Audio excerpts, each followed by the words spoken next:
സ്കൂളിൽ ഇത്രയും കുട്ടികളുണ്ടായിട്ട് നമ്മളാണല്ലോ അല്ലേ പുൽക്കൂട് ഉണ്ടാക്കി ഏൽപ്പിച്ചേ. വെറുതൊന്നല്ലോ, നമ്മളല്ലേ സ്കൂളത്തെ ക്രിയേറ്റീവ് കിങ്സ്. എന്ത് കിങ്സ്? ഇന്ന് ആരാ സ്കൂളത്തെ വിടൽ മണി അടിച്ച്? അത് ഞാനാ. നമ്മള് 3 ആൾക്കാരും കൂടിയല്ലേ ടീച്ചർമാർക്ക് ചായ കൊടുക്കല്?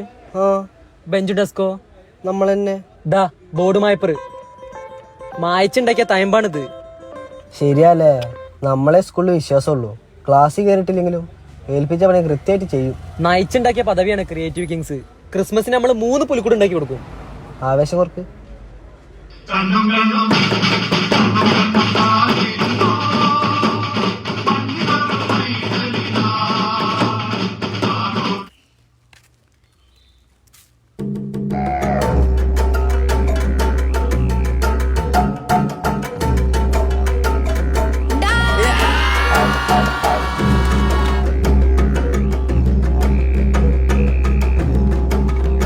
ആകളൊരു പ്രതീക്ഷയായിരുന്നു ഈ പൈസ, അത് പോയി. ക്രിയേറ്റീവ് കിങ്സ് 3 പുൽക്കൂട്, നമ്മളെ പദവി പോവോ? നോ, നമ്മള് ക്രിയേറ്റീവായിട്ട് ഒന്നും ചെയ്യൂല. സ്കൂളിൽ ഞെട്ടും.